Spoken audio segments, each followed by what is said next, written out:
would take $100 million from these weapon systems and put that money directly into the Army Corps of Engineers constructions account so that the Army Corps of Engineers can protect our citizens today.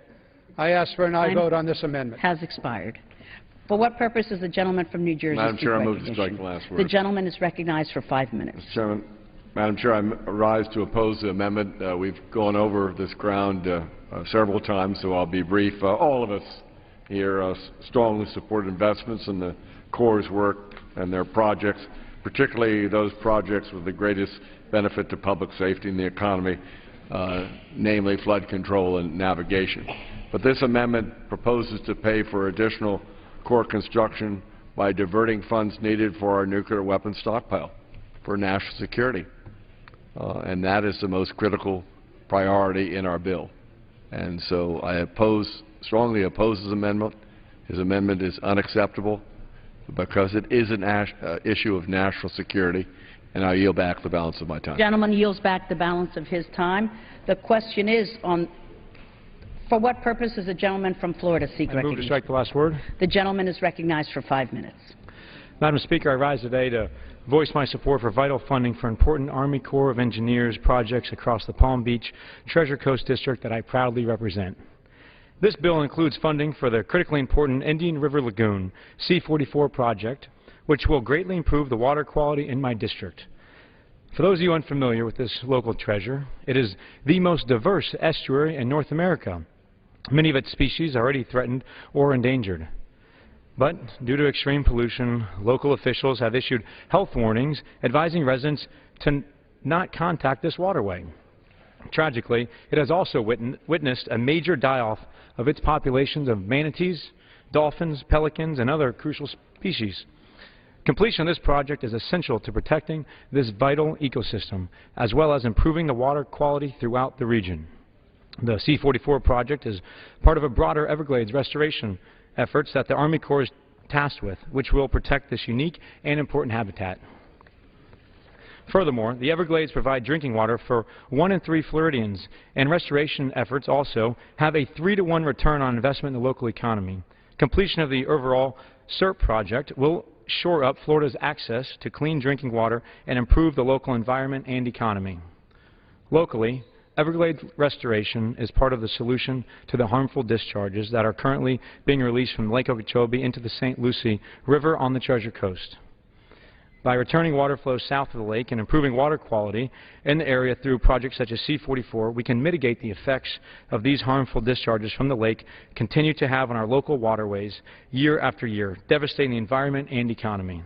Furthermore, the Army Corps is responsible for repairing the Herbert Hoover Dike, which surrounds Lake Okeechobee and is listed as one of the most at risk of failure in the nation. This project keeps local residents safe from devastating flooding that could occur if the dike were to fail. The Army Corps has already been struggling to meet its obligations on this and other projects, which is why we must continue to provide funding or risk further delaying these important ongoing jobs. In addition to the important Indian River Lagoon, Lake Okeechobee, the Herbert Hoover Dike project this bill supports, it also provides important funding for inlet dredging projects. Being able to access and safely navigate our local waterways and ports is essential for public safety and our economy. The same can be said for those shore restoration programs that this bill also funds, returning our local beaches to their pre-storm conditions after extreme weather events such as Hurricane Sandy. If you speak with any of my constituents, they will all tell you that all of these projects are vital to their daily way of life and to the health of the local population as well as the economy. We must provide certainty and continuing for the Corps' funding or risk devastating their progress on these important projects. Jeopardizing funding for these ongoing projects would only further aggravate the serious problems of toxic discharges in my district, prevent progress on essential water quality restoration projects, and have an overall negative impact on our local environment and, in turn, our local economy.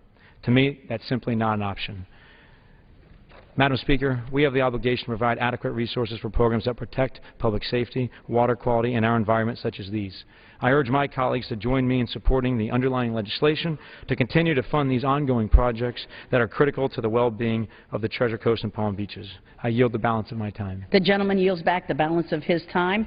The question is on the amendment offered by the gentleman from California. Those in favor say aye. Aye. Those opposed say no. In the opinion of the chair, the noes have it. The amendment is not agreed to. Gentleman from Madam California. Chair, I ask for a recorded vote. Pursuant to Clause 6 of Rule 18, further proceedings on the amendment offered by the gentleman from California will be postponed. For what purpose does the gentleman from Missouri seek recognition? Madam Chair, I have an amendment at the dais. It's number 26026. The clerk will report the amendment. Amendment offered by Mr. Lukemeyer of Missouri. At the end of the bill, before the short title, insert the following section. None of the funds made available by this act may be used for the study of the Missouri River projects authorized in Section 108 of the Energy and Water Development and Related Agencies Appropriations Act 2009, Division C of Public Law 111-8. The gentleman from Missouri is recognized for 5 minutes. Thank you, Madam Chair. The Missouri and Mississippi River basins have faced major challenges over the past few years due to both extreme flooding and droughts. This devastation, combined with a sluggish economy and our aging inland waterways infrastructure, means that now, more than ever, we must be focused and responsible with taxpayer-funded river projects. My amendment would prohibit funding for the Missouri River Authorized Purposes Study, also known as Mr. APPS. This $25 million earmarked study comes on the heels of a comprehensive $35 million 17-year study that showed that the current authorized purposes are important and should be maintained. This Congress and this administration need to focus on protecting human life and property by maintaining the safety and soundness of our levees. We also must support the important commercial advantages provided to us by our inland waterways system. The Missouri River moves goods to the market and is an important tool in both domestic and international trade. That's why American Waterways Operators, the Coalition to Protect the Missouri River, the Missouri Farm Bureau, and the Missouri Corn Growers Group support this amendment. This study puts in jeopardy not only the lower Missouri River, but also the flow of the Mississippi River, which could create devastating consequences for navigation and transportation, resulting in barriers for waterway operators, agriculture, and every product that depends on the Missouri and the Mississippi rivers to get it to market. The current authorized uses of the Missouri River provide necessary resources and translate into continued economic stability, not only for Missourians, but also for many Americans living throughout the Missouri and lower Mississippi River basins. This study is duplicative and wasteful of taxpayer dollars. On this exact issue, we've already spent 17 years and $35 million on hundreds of public meetings and extensive litigation. Offered identical language during our first debate on the fiscal year 2011 continuing resolution. That amendment passed by a vote of 245 to 176. In the fiscal year debates of 2012 and 2013, the exact amendment respectively passed by a voice vote and by a vote of 242 to 168, and was later signed into law by President Obama. I appreciate my colleagues who offered their support and hope to have their support again. Madam Chair, there is no doubt in my mind that water resources receive too little funding. It is time for the federal government to refocus and reprioritize to create safer, more efficient infrastructure for our inland waterways and stop spending hard-earned taxpayer dollars unnecessarily. I ask my colleagues' support for this amendment, and I yield back the balance of my time. The gentleman yields back the balance of his time. The question is on the amendment offered by the gentleman from Missouri. Those in favor say aye. Those opposed say no. In the opinion of the chair, the ayes have it. The amendment is agreed to.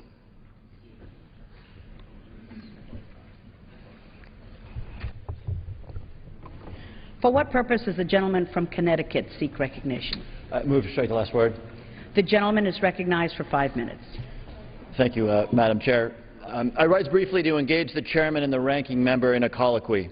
First, I would like to thank Chairman Frelinghuysen and Ranking Member Kaptur for their work on this bill, and in particular for their willingness to hear my concerns regarding the needs of the U.S. Army Corps of Engineers.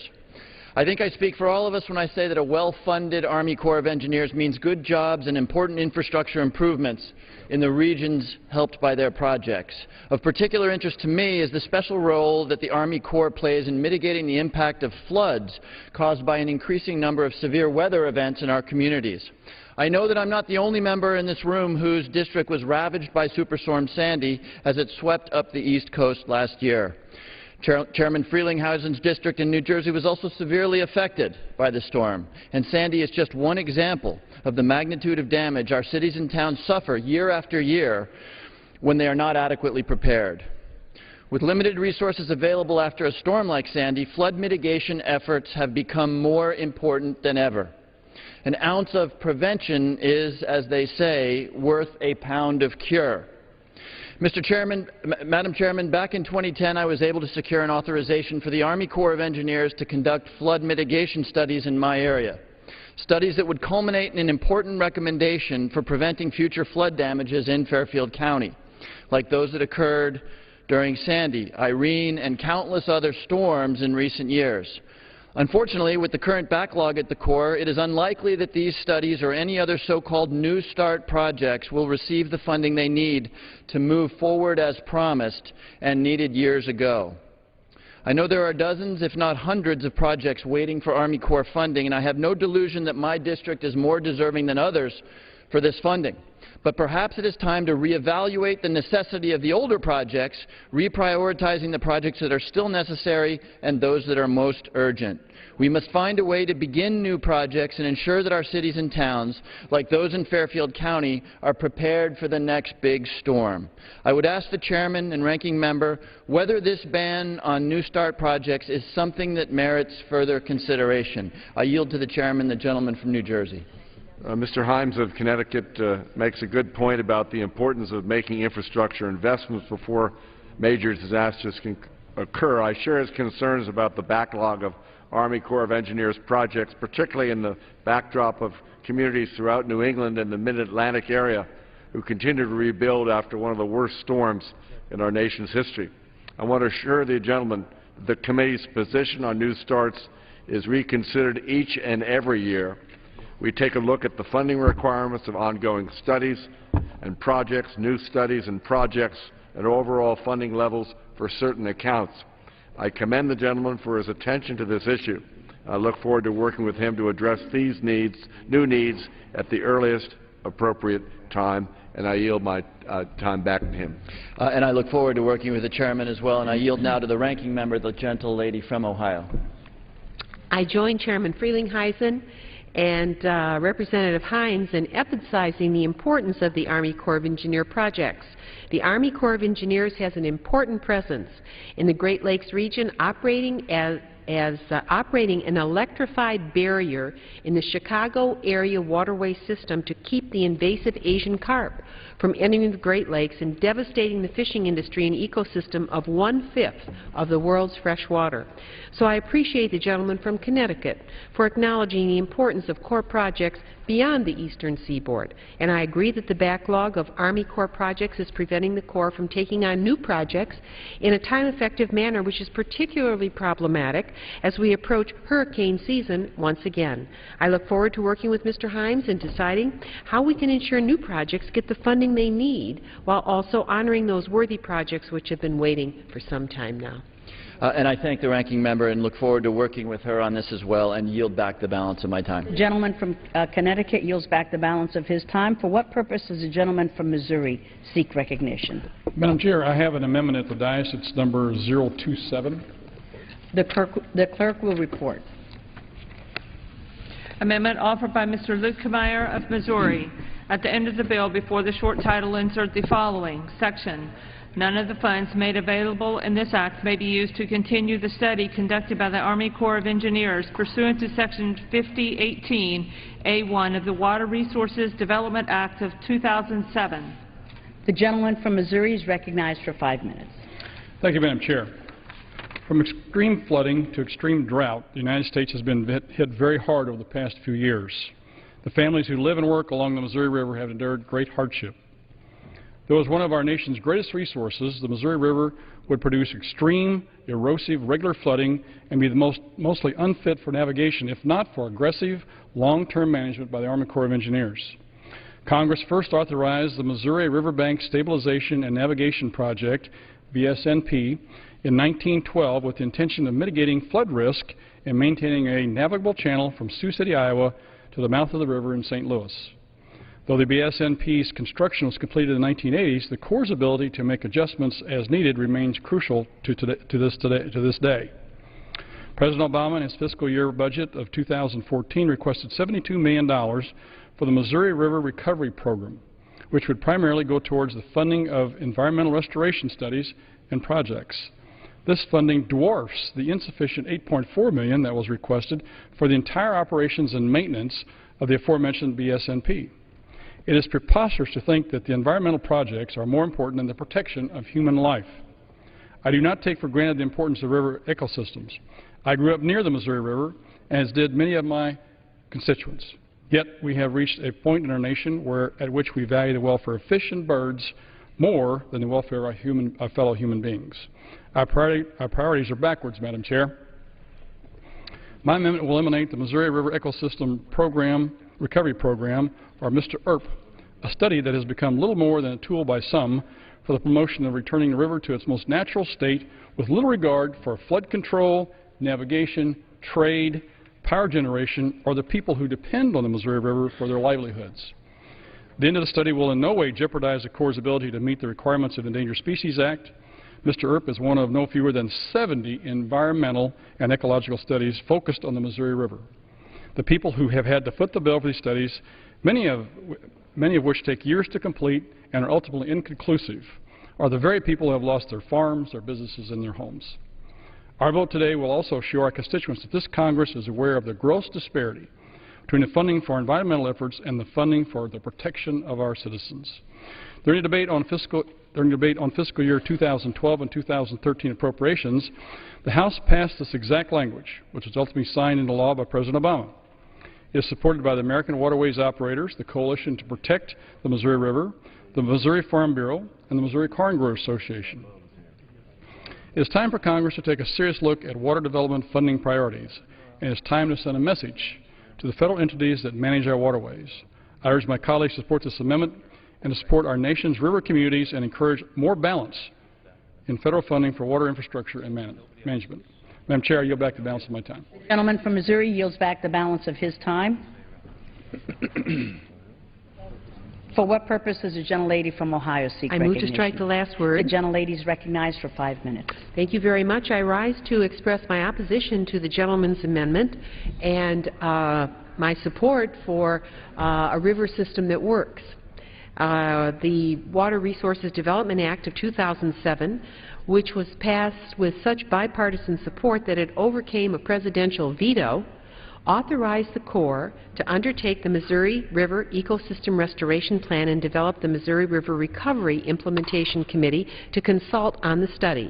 This authority provided a venue for collaboration between a 70-member stakeholder group of tribes, states, stakeholder groups, and federal agencies to develop a shared vision and comprehensive plan for the restoration of the Missouri River ecosystem.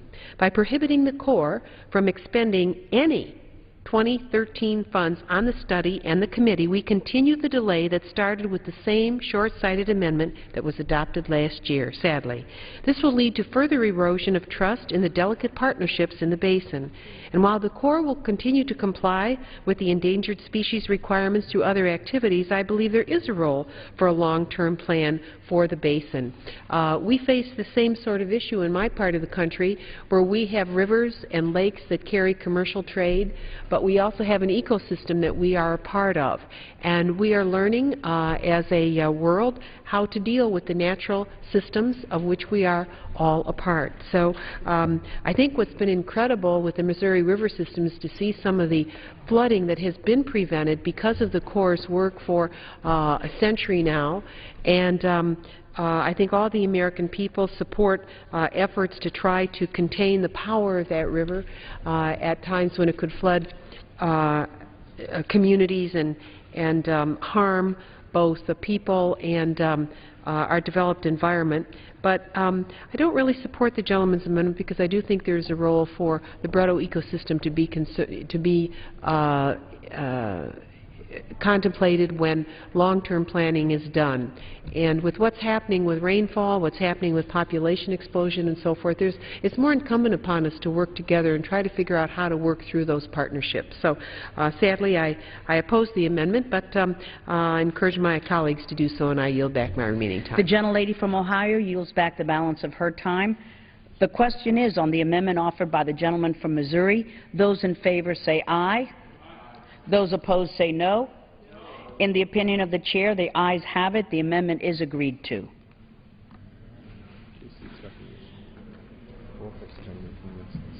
For what purpose does the gentleman from New Mexico seek recognition? Madam Chair, I rise to engage in a colloquy with the chairman and ranking member on the laboratory. Does the gentleman move to strike the last word? Move to strike the last word. The gentleman is recognized for 5 minutes. Madam Chair, I rise to engage in a colloquy with the chairman and ranking member of the Laboratory Directed Research and Development Program at the National Nuclear Security Administration.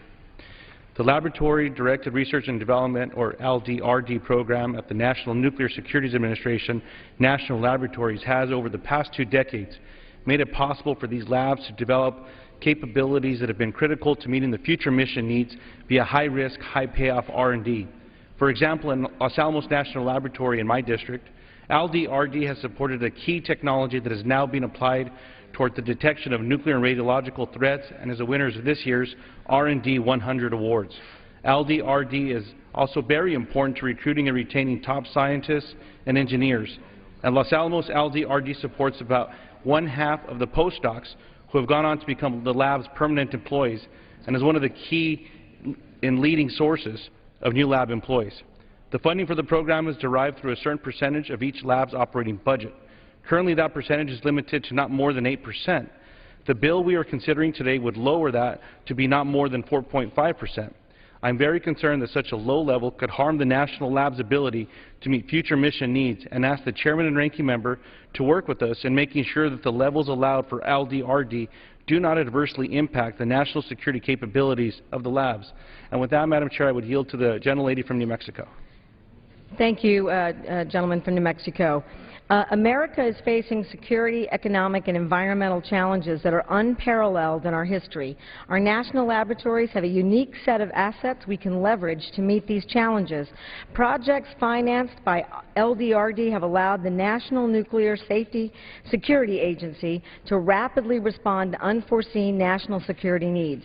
In 1988, Sandia National Labs, located in my district, made a breakthrough in parallel computing that resulted in the ability to compute extremely complicated numerical simulations to ensure the safety and reliability of our nuclear weapons stockpile without the need for nuclear tests. As a result, we have not tested a nuclear weapon since 1993. The benefits of parallel processing, supercomputers, have also improved the competitiveness of U.S. industries in the global economy. They were used to map the human genome, develop new drugs, and shorten the development time of products by finding mistakes before they end up in prototypes. Parallel processing supercomputers have also greatly increased our understanding of atmospheric changes through global atmospheric circulation simulation. These advancements have helped provide an understanding of the climate that cannot be determined by theory or by other experiments. LDRD investments have been historically important in advancing the state of high-performance computing. Ongoing LDRD investments are enabling next-generation computing hardware and software approaches that will eventually lead to much better performance. I am confident that we can work with the chairman and the ranking member to fund LDRD at levels that will maintain our vital national security assets, and I thank them for their willingness to work with us on this issue. I yield back to the gentleman from New Mexico. Madam Chair, I yield to the chairman and the gentleman from New Jersey. I appreciate my colleagues from New Mexico raising their concern for the long-term vitality of the National Nuclear Security Administration's laboratories. I look forward to working with both of you to make sure that the levels allowed for the Laboratory Directed Research and Development, or the LDRD program, do not adversely impact the national security capability of these remarkable laboratories. Madam Chair, I yield to the gentlelady from Ohio, the ranking member, Ms. Kaptur. I thank the gentleman. LDRD is an important program for the labs to recruit and retain the top talent that is needed to accomplish their mission. And I join the chair in agreeing to work with our colleagues so that the national security capabilities of the labs are not adversely impacted by the levels allowed for LDRD. Madam Chair, I thank the chairman and the ranking member for their service and for agreeing to work with us on this important issue. And with that, I yield back the remainder of my time. The gentleman yields back the balance of his time. For what purpose does the gentlelady from South Dakota seek recognition? Madam Chair, I have an amendment at the desk. The clerk will report. Amendment offered by Mrs. Noem of South Dakota. At the end of the bill, before the short title, insert the following section. None of the funds made available in this act may be used to issue rules or regulations to establish a fee for surplus water from Missouri River reservoirs. The gentlelady is recognized for 5 minutes. Thank you, Madam Chair. Madam Chair, this amendment is quite simple. It would block the Corps of Engineers from issuing rules or regulations that would charge a fee for surplus water on the Missouri River. I offer this amendment to stop an overreach by the Corps of Engineers in its attempt to charge constituents in South Dakota, in North Dakota, and Montana for what is legally theirs, water from the Missouri River. The states of South and North Dakota sacrificed hundreds of thousands of acres of prime farmland during the creation of the dams on the Missouri. But in doing so, they did not give up the right to their own water from the river. The Flood Control Act that created the dams and reservoirs specifically said, "It is hereby declared to be the policy of Congress to recognize the interests and rights of states in determining the development of watersheds within their borders, and likewise their interests and rights in water utilization and control." Madam Chair, I don't believe congressional intent could be any clearer in this instance. Rural water systems, businesses, tribes up and down the Missouri River rely on it for water and have been pulling water from the river for nearly 60 years without a fee. Let us not forget that 2 years ago at this time, residents up and down the Missouri were suffering one of the greatest floods that the river has ever seen. Many are still working to get back to the way things were, to the extent that it's even ever going to be possible. Now the Corps has brought forth this proposal that violates long-held historical and legal precedents to charge us for water that belongs to us. I want to thank the chairman for being a leader on this bill that we have on the floor today, for the opportunity to talk about this amendment that's so important to the people in South Dakota, in North Dakota, and Montana. And I urge my colleagues to stop the Corps from overreaching and ask them to support my amendment. With that, I'll yield back, Madam Chair. The gentlelady yields back the balance of her time. For what purpose does the gentleman from North Dakota seek recognition? Move to strike the last The word. gentleman is recognized for 5 minutes. Thank you, Madam Chair, and I rise in support of this important amendment. One wouldn't think that the Congress of the United States should have to pass amendments on appropriations bills to ensure that the Constitution is upheld by the bureaucracy or that long-held promises made by the federal government are kept. But that's exactly what this amendment does. Not only will it ensure that the Corps of Engineers no longer engages in charging the states of North Dakota, South Dakota, Montana, and its citizens and the sovereign tribes along the Missouri River for the water that is rightfully theirs, but it also frees up the Corps to engage in more productive activities that we've heard a lot about tonight. So I'm proud to be a sponsor and proud to stand here and support this important amendment and urge my colleagues to do the same. I yield back the balance. The gentleman yields back the balance of his time. For what purpose does the gentlelady from Ohio seek recognition? I move to strike the last word, The Madam gentlelady Chair. is recognized for 5 minutes. Madam Chair, I rise in opposition to this amendment, and I'm actually very familiar with the effect of rising water costs on a community in my own hometown in Ohio. Water costs will increase by 56.5% over the next 5 years, with the average ratepayer's bill increasing from $125 to $300 per year. Such a large increase takes a significant toll on hard-pressed families, especially on seniors living on fixed incomes. It's being done in order to construct major water facilities that are seriously out of date and in need of replacement. But the amendment being offered here tonight must be viewed, I think, in terms of equity. Currently, the vast majority of local communities benefiting from water supply from Corps of Engineers projects are charged fees for storage. The Corps is working to review the current policy case by case in favor of a more consistent policy across the country. Now, my community receives nothing from the Corps in the way of water storage or capacity, but the region in question has already benefited from cost-free water storage over several years, and it would simply be unfair to provide special treatment to one specific region or create an exception for one region from a nationwide policy. Given the sharp fiscal constraints to agencies funded by this bill, it is particularly difficult to justify such a localized subsidy because we have pressing needs across our country and, frankly, not sufficient funds to meet all the water needs facing our nation. And frankly, I think these water needs are going to be very significant as time goes on because our population will double. Well, it already has doubled since the last century and tripled. By 2050, they expect 500 million people to be living in this country. The amount of water isn't going to change. It's a resource that just keeps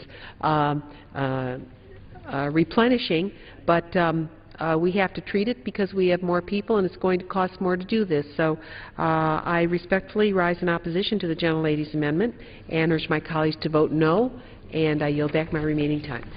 The gentlelady from Ohio yields back the balance of her time. The question is on the amendment offered by the gentlelady from South Dakota. Those in favor say aye. Those opposed say no. In the opinion of the chair, the ayes have it. The amendment is agreed to.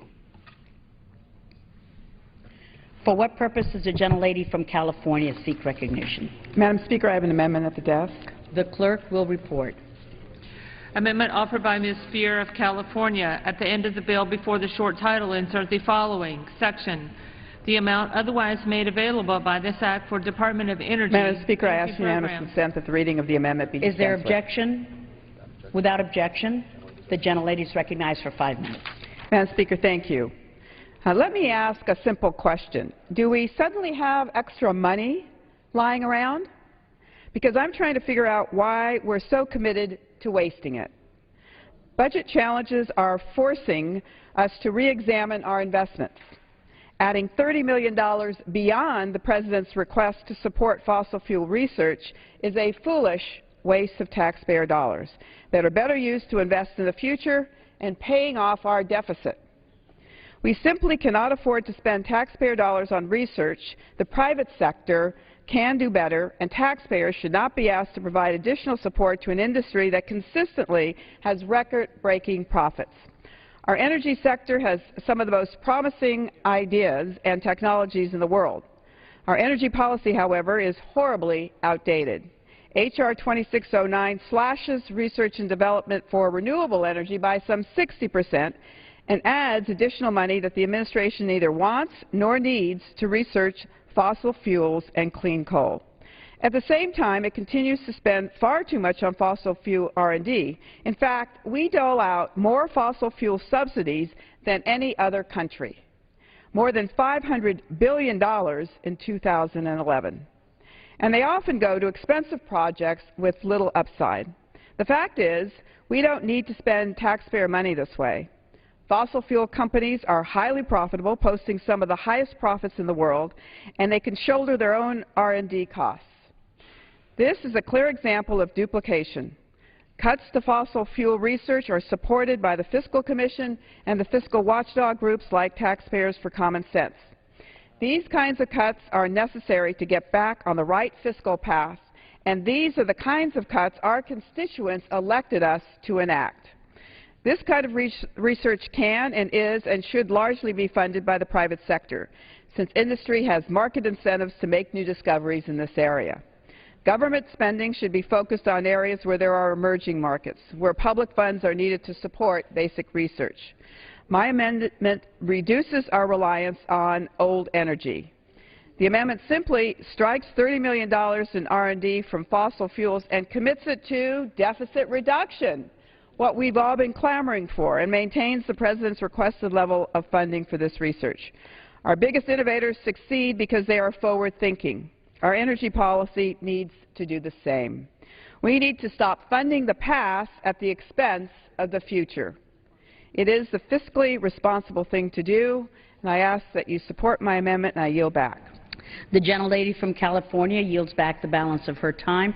For what purpose does the gentleman from New Jersey seek Madam Chair, I recognition? move to strike the last The word. gentleman is recognized for 5 minutes. Madam Chair, I rise to oppose the amendment. This amendment would cut funding, which has already been cut this evening today for the Fossil Energy Research and Development Program, on top of reductions that we also took of 16% in our bill before we brought our bill to the floor. We all know that American families and businesses are struggling to pay high gas prices. And this fossil energy research program holds the potential once and for all to prevent future high gas prices and substantially increase our energy security. To cut it further would be dangerous, counterproductive, so I strongly oppose the amendment and yield back the balance of my time. The gentleman from New Jersey yields back the balance of his time. The question is on the amendment offered by the gentlelady from California. Those in favor say aye. Those opposed say no. In the opinion of the chair, the noes have it. The amendment is not agreed to. I ask for a recorded vote, Madam Speaker. Pursuant to Clause 6 of Rule 18, further proceedings on the amendment offered by the gentlewoman from California will be postponed.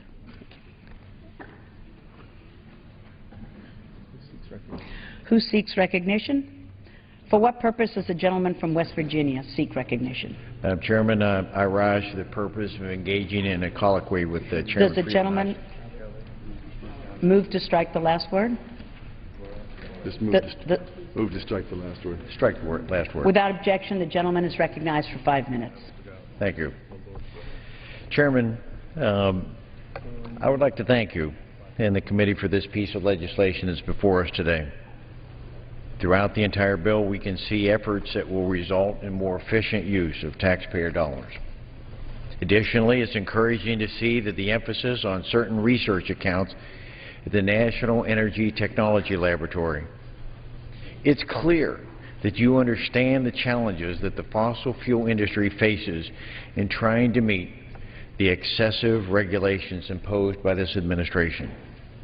However, I am concerned that the $78 million cut from current funding in this amended legislation represents a 16% reduction in funds and will have dire consequences for NETL's ability to manage grants and contracts to conduct the necessary research and development of fossil fuel energy.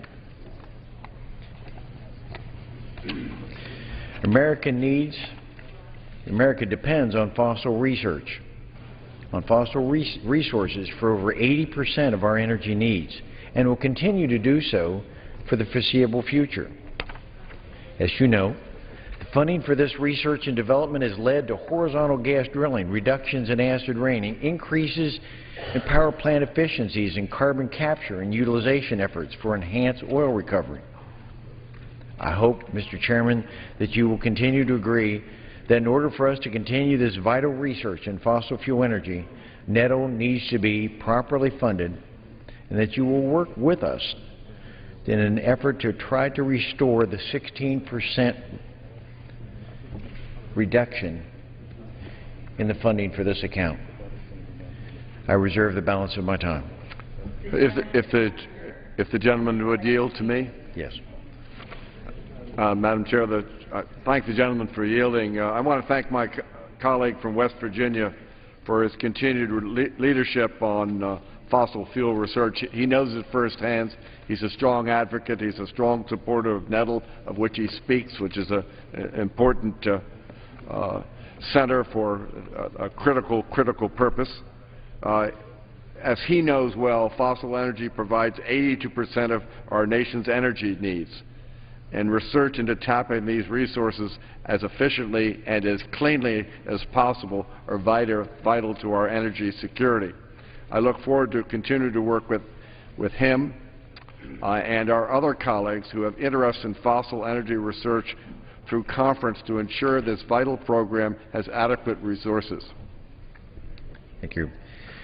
Madam Chairman, and Chairman, thank you. Thank you for those comments. These research projects are in every state in the nation. and almost every congressional district throughout our country. Every one of our colleagues has a vested interest in this laboratory operating efficiently, putting us into the next generation of power and use and efficiency. We've appreciated your leadership and commitment to this program. With that, I yield back the balance of my time. The gentleman from West Virginia yields back the balance of his time. For what purpose does the gentleman from Florida seek recognition? Good job. 3. The clerk will report the amendment. Amendment offered by Mr. Grayson of Florida. At the end of the bill, before the short title, insert the following section. The amounts otherwise provided by this Act are revised by reducing the amount made available for energy programs, fossil energy research and development, and increasing the amount made available for Corps of Engineers, civil flood control, and coastal emergencies by $10 million. The gentleman from Florida is recognized for 5 minutes. Thank you, Madam Chair. Chairman Frelinghuysen, thank you for the constructive conversation that we had earlier today about this amendment. I regret that we weren't able to come to some solution to the problem that it's meant to address, but I appreciate your time and your sensitivity to the needs of coastal communities. The amendment before us would increase the Army Corps of Engineers Flood Control and Coastal Emergencies account by $10 million. It would do so by moving the same amount from the Department of Energy's Fossil Energy Research and Development account. The Flood Control and Coastal Emergencies account provides communities across the nation with the funds that are necessary to prepare for floods, hurricanes, and other natural disasters. It also provides support for emergency operations, repairs, and other activities in response to those disasters. Currently, the committee's request is that we fund this important account by only $28 million. My amendment would increase that amount by approximately 1/3. The Fossil Energy Research and Development account does what its name implies. It conducts research pertaining to the extraction and processing and use of mineral substances. Unlike the Flood Control and Coastal Emergencies account, this one will be funded at $450 million, almost $30 million above the President's request. My amendment would simply reduce this account by only 2%, while still allowing for a $20 million increase above the President's request for that account. We, as a body, have tried the sequestration approach. We've axed accounts evenly across the board, but that's not an approach that our constituents favor. It's incumbent upon us to make rational choices at some point to prioritize funding for those items that are most important to our constituents and to America.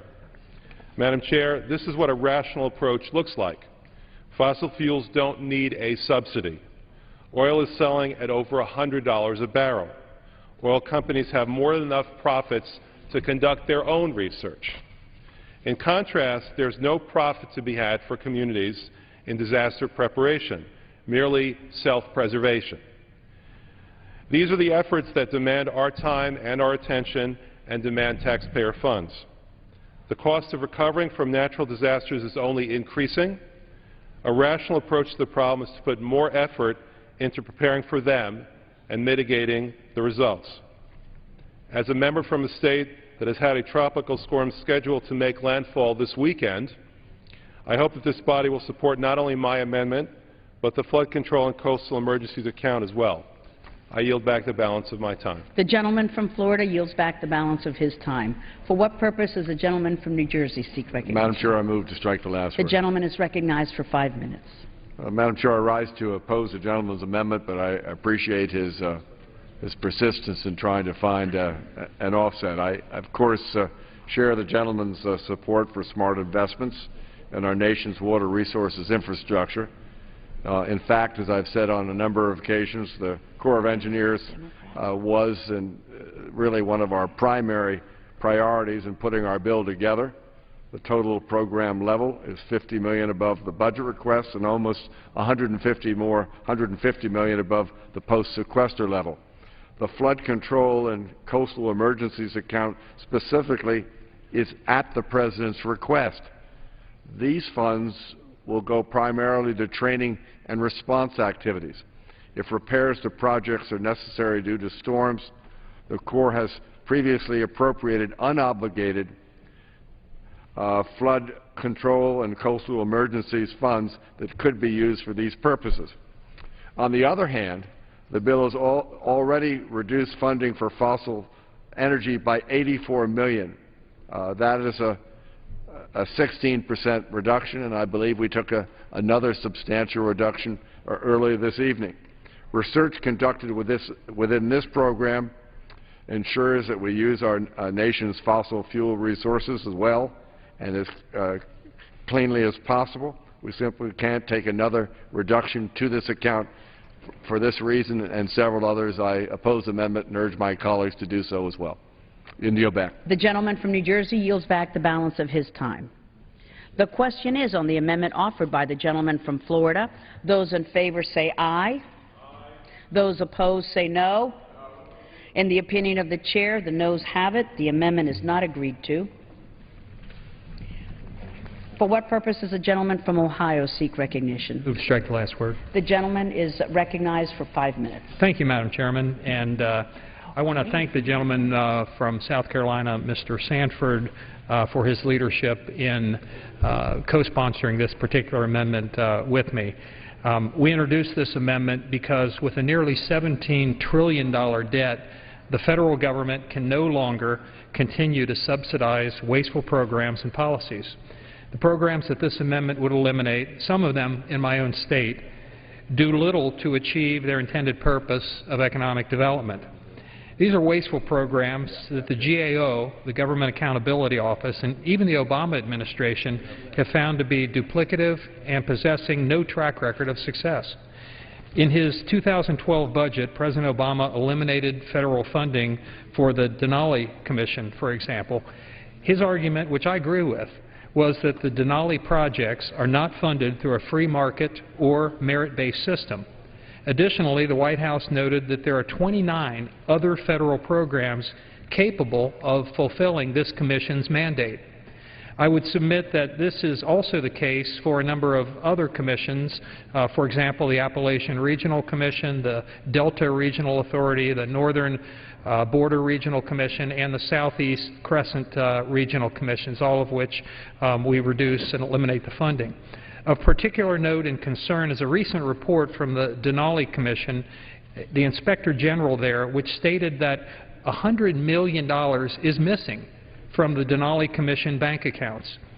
In his 2012 semi-annual report to Congress, the Inspector General recounted his attempts to track down the lost funds, unsuccessfully I might add, and he recommended that Congress not reauthorize the Commission in light of this mismanagement. Like Citizens Against Government Waste, I seek to end the federal appropriations for these commissions as well as the others that I mentioned. By reducing the appropriations to these programs, my amendment would save $90 million for American taxpayers. GAO analysis found numerous federal programs that overlap and provide similar services. In these reports, GAO found no less than 80 federal economic development programs administered by 4 different agencies. Year after year, we hear about the inefficiency and waste that is occurring within these programs. This inefficiency, duplication, and overlap have cost the taxpayers hundreds of millions of dollars over the years. These commissions were established for one purpose: economic development. Yet the CBO and other organizations have found no factual evidence that these commissions have created jobs or improved education or health care. The inability to determine the success of these commissions is in part due to their overlap with other programs and agencies. Taxpayers are fed up with wasteful spending in Washington. It's time we identify wasteful programs, and these are truly almost the definition of wasteful programs, and we need to cut them. I would urge my colleagues to support this common sense amendment. Okay. Okay. And I would mention that we have an amendment at the desk. The gentleman yields back. I didn't yield back. And I didn't yield back, ma'am. The clerk will report. The amendment. Amendment offered by Mr. Shabbat of Ohio. At the end of the bill, before the short title, insert the following section. The amounts otherwise made available by this act for Appalachian Regional Commission, Delta Regional Authority, Denali Commission, Northern Border Regional Commission, and Southeast Crescent Regional Commission are hereby reduced to $0. For what purpose is the gentleman from Ohio is recognized? Thank you, Madam Chair. And I would just urge my colleagues to support this common sense amendment, which in my view clearly indicates, and as I stated before, there's a tremendous amount of duplication and overlap in each one of the programs that I mentioned. They're better dealt with at the state and local level. The officials there are much closer to these types of programs than the federal government. As I indicated, they have no track record of success in doing what they were intended to do, and that's create economic development and job growth. It just hasn't happened. And the GAO report, as I indicated, has indicated that the programs are duplicative and tremendous amount of mismanagement. And I yield back the balance of my time. The gentleman from Ohio yields back the balance of his time. For what purpose does the gentleman from Pennsylvania seek recognition? To move to strike the last word. The gentleman is recognized for 5 minutes. Thank you, Madam Chair. I rise to oppose this amendment, this attempt by the gentleman from Ohio to zero out the regional commission's budgets.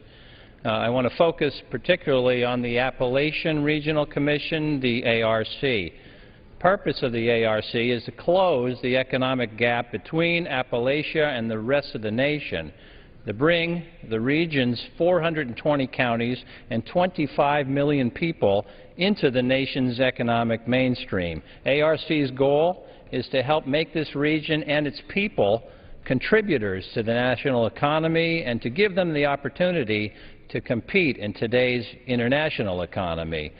As a region, Appalachia confronts a combination of challenges that few other parts of the country face.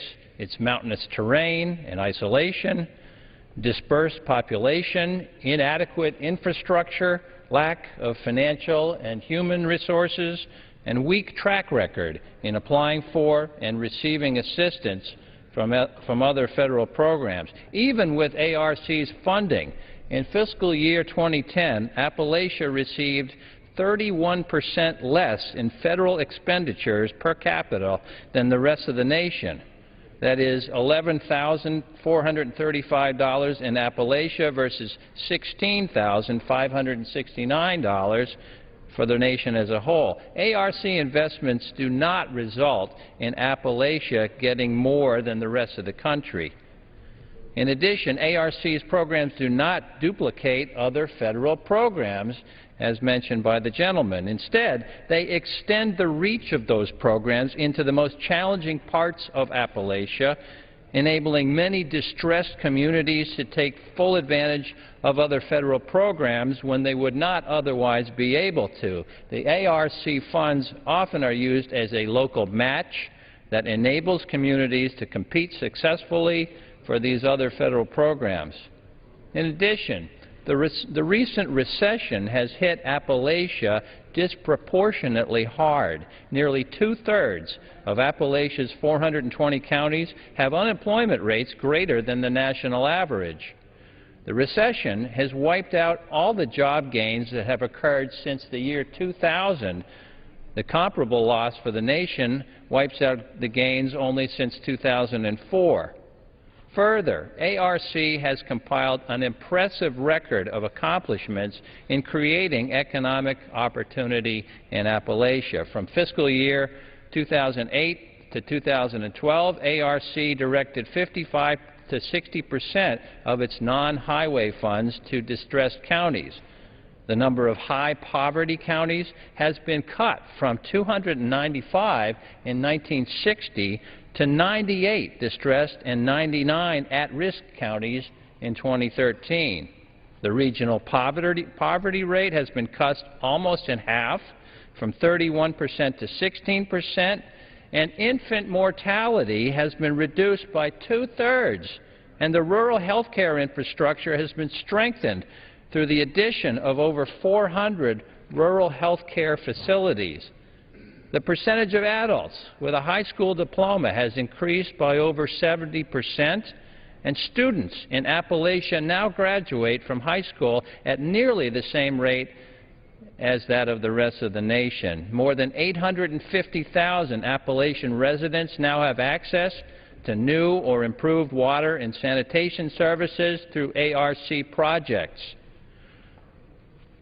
Madam Chair, the ARC has worked, and it has shown demonstrable improvements in the Appalachian regions. But despite these accomplishments, major challenges still confront the region. Nearly a fourth of Appalachia's counties still suffer from persistent and severe economic distress. 98 counties are formally classified as distressed, and another 99 are at risk of falling into the distressed category. Appalachia trails the nation in per capita personal income and average earnings by roughly 20%. Roughly 25% of Appalachian households are not served by a public water system, compared to 15% of the rest of the nation's households. And 48% of the Appalachian households are not served by a public sewage system, compared to the national average of 25%. The region has been hit disproportionately hard by the loss of jobs in manufacturing industries. The region has lost 1/4 of its manufacturing jobs. The ARC, Madam Chair, has been a model that has worked. For these reasons, we oppose the bill. I yield back. The gentleman's time has expired. For what purpose does the gentleman from Mississippi seek recognition? Strike the last word. The gentleman is recognized for 5 minutes. Thank you, Madam Chairman. I rise in opposition to this amendment.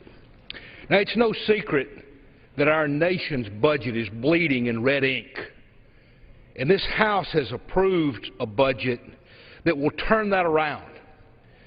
The Appropriations Committee has brought forth bills consistent with that budget. I want to thank the chairman, the gentleman from New Jersey, the ranking member, gentlewoman from Ohio, for their efforts in meeting these budget targets, eliminating wasteful programs, but at the same time preserving our priorities. This amendment specifically deletes funding for the Appalachian Regional Commission. And I'd like to address those priorities that are addressed by that commission. This is not a wasteful program. It's invested in infrastructure. It's changed the lives and the income of the men and women of that region that I represent. When the Appalachian Regional Commission was formed almost 5 decades ago, it included some of the poorest counties of the poorest states in the nation. Since then, it has achieved measurable results. The number of counties of people living in high poverty has been cut in half. Students without a high school education, infant mortality has been cut by 2/3. Students without a high school education have decreased significantly. But the men and women of this region aren't sitting idly by waiting for federal investment to show up to solve our problems. We've used the federal investment through the Appalachian Regional Commission and leveraged it with local and other state investments. In the last 4 years, Appalachian Regional Commission has invested $360 million in that region. At the same time, over $1 billion of other public investment has occurred. What has that done? It's attracted over $2.8 billion in private investment. It's resulted in 122,000 jobs that have been created. This commission has made a difference. No, it's not wasteful spending. The Appalachian Regional Commission is making a difference in the lives of the men and women and families in Appalachia. And because of that, I oppose this amendment, and I yield back the balance of my time. The gentleman yields back the balance of his time. For what purpose does the gentlelady from Ohio seek recognition? Madam Chair, I rise to strike the last word. The gentlelady is recognized for 5 minutes. I rise this evening in opposition to my Buckeye State colleague, Congressman Shabbat, and I'm somewhat perplexed by this amendment. I don't really understand why he's offering it. I have to oppose him, but this particular, if we just look at the Appalachian Regional Commission, it actually benefits Ohio. it benefits some of those river counties that have historically been left out of the economic mainstream. If you come to Ohio, it's rather interesting. There's a story that goes, if you look at the state, there are the big cities of Cleveland, which I'm privileged to represent a portion of, Columbus, which is the state capital, and Cincinnati, where the gentleman is from. And the story goes that those are the big three. And then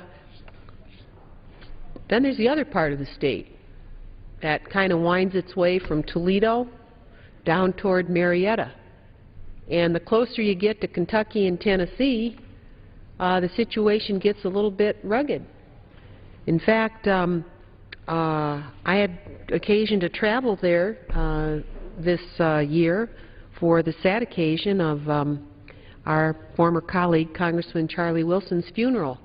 And I remember how hard Charlie worked to try to represent his district, and in just getting to where we had to go for the ceremonies, I was struck again by how that part of Ohio is so inaccessible. Just to try to move through the territory and get to where we were going, and then I finally got to the high school where the ceremonies were held. And as I walked into the high school, I saw all the bricks that Charlie had helped to start a project to help to promote education in his region, because there was no institution of higher learning. They had to link up to institutions in other parts of the state. And just driving around and looking at that part of Ohio, and the road system doesn't quite connect as it does from the other big 3 Cs. The other portion of the state doesn't work that way. And so the Appalachian Regional Commission meets a very important need, even though it's not a part of the state that I live in. They're very hardworking people. Economic opportunity, especially in the hillier parts, is more difficult to achieve. The Appalachian Regional Commission spans several counties and several states, and it tries to bring hope and opportunity in these regions. The great part about our country is that we're supposed to take care of one another. And the Appalachian Regional Commission provides a mechanism now going over several decades, really, that has truly made a difference. But I can guarantee you, for the parts of Ohio that are included in its boundaries, the work is not finished. And with what's been happening in certain sectors of the economy, in many of these hollows and many of these nooks and crannies, life has gotten harder, not easier. So I just want to say that I don't know what motivates the gentleman's amendment this evening, but I really do think it would hurt Ohio. And it would hurt a lot of these counties and spanning into other states that are covered. And the other commissions that exist are not parts of America. Take the Denali Commission or the Northern Border Regional Commission, the Delta Regional Authority. These are not areas that are easily lifted in terms of their economic performance, and they need help. And I say to my colleagues, I would urge them to oppose the gentleman's amendment. I want to thank all those who've worked for the Appalachian Regional Commission, particularly in my own state. I know it's not always easy, and we want to do what we can to support them. So I yield back my remaining time, Madam Chair. The gentlelady from Ohio yields back